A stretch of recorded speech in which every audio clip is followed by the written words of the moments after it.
Hi friends, welcome back to our channel.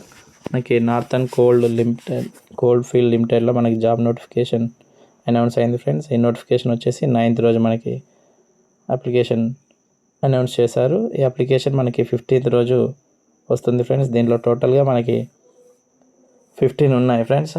మనకి 1 by 1 step ప్రాసెస్లో తెలుసుకోవడానికి 15 పార్ట్స్ ఉన్నాయి. ఇందులో మనకి మెయిన్ ఇంపార్టెంట్ డేట్స్ వచ్చేసి మనకి స్టార్టింగ్ డేట్ వచ్చేసి 15th రోజు మనకి ఆన్లైన్ అప్లికేషన్ మార్నింగ్ 10 o'clockకి ఓపెన్ అవుతుంది friends. Last date online fee payment and last date వచ్చేసి 5th second month 2024 వరకు ఉంటుంది ఫ్రెండ్స్. ఈ ఆన్లైన్ అప్లికేషన్ అయిపోయాక అడ్మిట్ కార్డ్ ఎగ్జామ్ కోసం కంప్యూటరైజ్డ్ ఎగ్జామ్, నెక్స్ట్ ఈ ఎగ్జామ్ రిజల్ట్స్ ఇవన్నీ కూడా మనకి ఫ్యూచర్లో వెబ్సైట్లో అప్లోడ్ చేస్తాము అని చెప్పి ఇక్కడ మెన్షన్ చేశారు ఫ్రెండ్స్. ఇక్కడ మనకి ఈ నోటిఫికేషన్ వచ్చేసి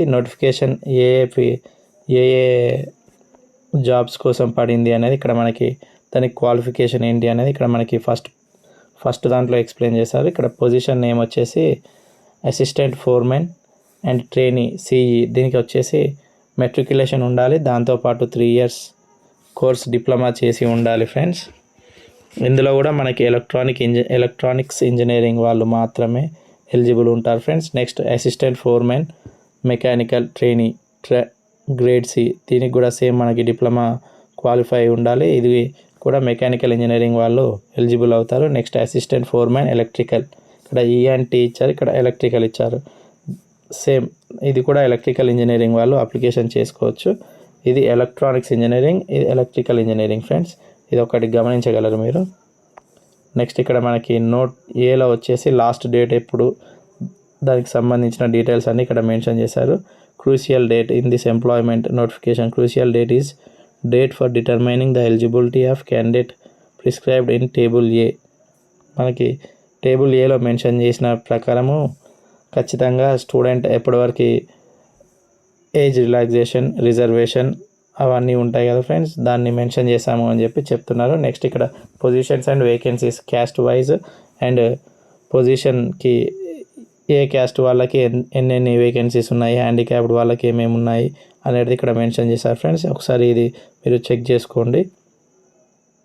నెక్స్ట్ ఇక్కడ హ్యాండిక్యాప్డ్ వాళ్ళకి వాళ్ళ రిజర్వేషన్ ఏంటి, వాళ్ళకి ఏ జాబ్స్ ఉన్నాయి అనేది ఇక్కడ మెన్షన్ చేశారు. Assistant foreman mechanical OA and OL వాళ్ళు ఎలిజిబుల్. ఫోర్మెన్ ఎలక్ట్రికల్ ట్రైనీ వాళ్ళు మనకి 1 arm ఉన్న 1 leg ఉన్న, బిఎల్ అంటే both legs affected but not arms, only legs లేని వాళ్ళకి వీళ్ళందరూ కూడా ఎలిజిబుల్ అని చెప్పి ఇక్కడ మెన్షన్ చేశారు. నెక్స్ట్ మనకి ఇక్కడ 4th పాయింట్ వచ్చేసి clarification on the relevant and higher qualification of diploma for supervisory positions.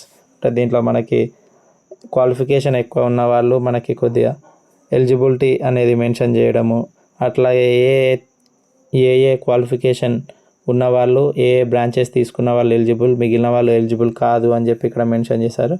దీని ప్రకారం చూసుకోండి ఫ్రెండ్స్. ఇక్కడ మనకి నాట్ ఎలిజిబుల్ బ్యాచెస్ వాళ్ళు ఇక్కడ మెన్షన్ చేశారు, ఎలిజిబుల్ వాళ్ళు ఇక్కడ చూపిస్తున్నారు ఫ్రెండ్స్, ఒకసారి చూసుకోండి. నెక్స్ట్ 4th అయిపోయాక 5th వచ్చేసి training period and scale of pay. మనకి జీతం ఎంత, ఎన్ని ఇయర్స్ ట్రైనింగ్ పీరియడ్ ఉంటుంది, దాని తర్వాత మనకి వచ్చే బేసిక్ పే ఎంత అనేది, ట్రైనింగ్ పీరియడ్లో అమౌంట్ ఎంత ఇస్తారు, శాలరీ ఎంత ఇస్తారు అనేది ఇక్కడ మెన్షన్ చేశారు ఫ్రెండ్స్. ఇక్కడ మనకి ఫస్ట్ జాబ్కి మాత్రమే 1 year ట్రైనింగ్ ఉంది ఫ్రెండ్స్. మిగిలిన 2 వాటికి మనకి 2 years ట్రైనింగ్ ఉంది ఫ్రెండ్స్. ఇక్కడ చూసుకోండి. మనకి పే స్కేల్ కూడా అన్నిటికి కూడా same. Basic grade C basic pay వచ్చేసి 47,330 rupees 25 paisa పర్ మంత్ వస్తుంది ఫ్రెండ్స్. నెక్స్ట్ ఇది అయిపోయాక మనకి 5th పాయింట్ అయిపోయాక 6th వచ్చేసి రిజర్వేషన్. ఏ క్యాస్ట్ వాళ్ళకి ఏమేమి ఉన్నాయి, హ్యాండిక్యాప్డ్ వాళ్ళకి ఏమేమి ఉన్నాయి, ఇవన్నీ as per government Indian rules ప్రకారమే మేము ఇక్కడ నోటిఫికేషన్ రిలీజ్ చేశాము అని చెప్పి ఇక్కడ మెన్షన్ చేశారు. మనకి ఓబీసీలో క్రీమీ లేయర్ వాళ్ళు ఉంటారు, నాన్ క్రీమీ లేయర్ వాళ్ళు ఉంటారు, అవి కూడా మెన్షన్ చేశారు. ఇక్కడ హ్యాండిక్యాప్డ్ ఎక్స్ సర్వీస్ మ్యాన్ వాళ్ళ రిజర్వేషన్ ఏంటి, దీనికి ఓఎం నెంబర్ ప్రకారం మేము మెన్షన్ చేసిన అన్నీ ఉన్నాయి అని చెప్పి ఇక్కడ మెన్షన్ చేస్తున్నారు ఫ్రెండ్స్. ఇది కూడా ఒకసారి చూసుకోండి మీరు.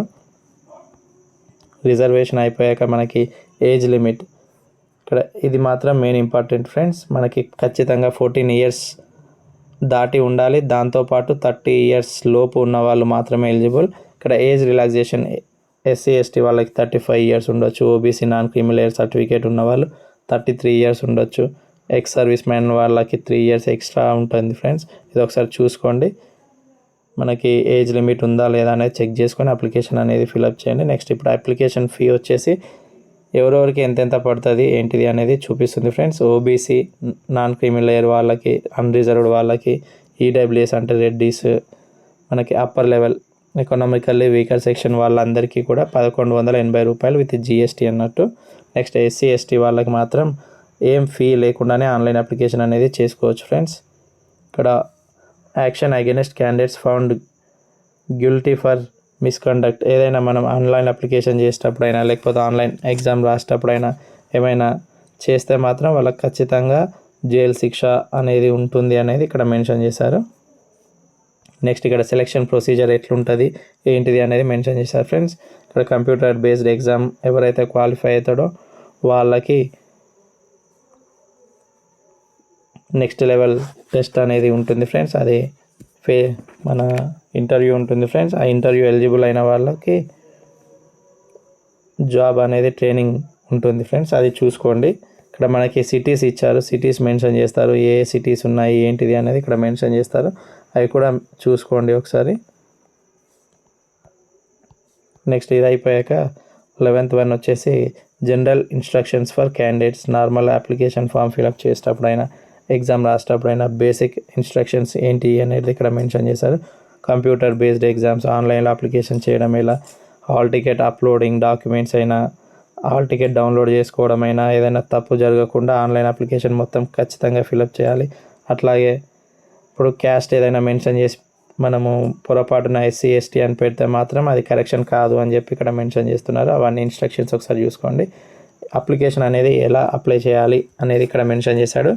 మనకి అఫీషియల్ వెబ్సైట్ ncil.in లోకి వెళ్ళి కెరీర్ నుంచి రిక్రూట్మెంట్ ఎంప్లాయ్మెంట్ నోటిఫికేషన్ ఫర్, ఇక్కడ మనకి ఆన్లైన్ అప్లికేషన్ అనేది దేనికైతే మనకి మెన్షన్ చేశారో అది ఇక్కడ మెన్షన్ చేశారు. నెక్స్ట్ అప్లై ఆన్లైన్ అని కొట్టాక మనం ఇంగ్లీష్ అండ్ హిందీ రెండు ఇట్లలో ఉంటుంది. నోటిఫికేషన్ చదువుకోవచ్చు. ఇప్పుడు నేను చూపించేది నోటిఫికేషన్ ఫ్రెండ్స్. అది చూసి ఫస్ట్ ఎగ్జామ్ ఫీ కట్టాక ఆన్లైన్లో scanned copies, photo and signature, ఒకటి సిగ్నేచర్ మాత్రం బ్లాక్ ఇంక్ పెన్ తోటే మెన్షన్ చేయాలి అని చెప్పి పెట్టాడు. నెక్స్ట్ ఎస్సీ ఎస్టీ క్యాస్ట్ వాళ్ళైతే క్యాస్ట్ సర్టిఫికేట్స్, ఇంకేమైనా స్కాన్డ్ డాక్యుమెంట్స్ ఉంటే పీడిఎఫ్లో అయినా జేపీజీలో అయినా అప్లోడ్ చేయొచ్చు అని చెప్పి మెన్షన్ చేస్తున్నారు ఫ్రెండ్స్. నెక్స్ట్ ఇక్కడ స్పెషల్ నోట్ ఏంటంటే ఈ అప్లికేషన్ హార్డ్ కాపీ అనేది పోస్ట్ చేయొద్దు అని చెప్పి ఇక్కడ మెన్షన్ చేశాడు. Neither need to post hard copies online Nar copies of relevant testimonials. మనం ఏవైతే అప్లోడ్ చేసామో అవేం మనకి పంపించడం అవసరం లేదు. హార్డ్ కాపీస్ ఎగ్జామ్ అయ్యేటప్పుడు కూడా తీసుకువెళ్ళడం అవసరం లేదు అని చెప్పి ఇక్కడ మెన్షన్ చేశారు ఫ్రెండ్స్. నెక్స్ట్ ఇంపార్టెంట్ డేట్స్ ఇది ఫస్ట్ చూసాం ఫ్రెండ్స్. నెక్స్ట్ దీని తర్వాత ఎన్సిఎల్ డిసిషన్ ఫైనల్. ఇదేంటంటే మనం ఆన్లైన్లో అప్లికేషన్ చేసేటప్పుడైనా ఏదైనా తప్పు జరిగినా, మనం ఏదైనా మిస్లీడ్ కావాలని వాళ్ళకి అబద్ధపు డాటా మనం ఆన్లైన్ అప్లికేషన్లో చేసి ఉంటే మాత్రం ఖచ్చితంగా వాళ్ళు మనకి పెనాల్టీతో పాటు జైలు శిక్ష వేసే అవకాశం ఉంది, ఎగ్జామ్ కూడా ఫెయిల్ చేసే అవకాశం ఉంది అని చెప్పి ఇక్కడ మెన్షన్ చేస్తున్నారు ఫ్రెండ్స్. నెక్స్ట్ ఇక్కడ అనెక్సర్ ఏ, టోటల్ మనకి సెక్షన్ ఏ బి అని ఉంటాయి ఫ్రెండ్స్. ఈ సెక్షన్ ఏలో 70 మార్క్స్ ఉంటాయి. నెక్స్ట్ సెక్షన్ బిలో 30 మార్క్స్ ఉన్నాయి ఫ్రెండ్స్. ఇది ఒకసారి చూసుకోండి. ప్రోఫార్మా ఎగ్జామ్లో మనకి ఏమేమి క్వశ్చన్స్ వస్తాయి, ఏమేమి ఉంటాయి అనేది ఇక్కడ మెన్షన్ చేశారు friends. Thank you for watching the video.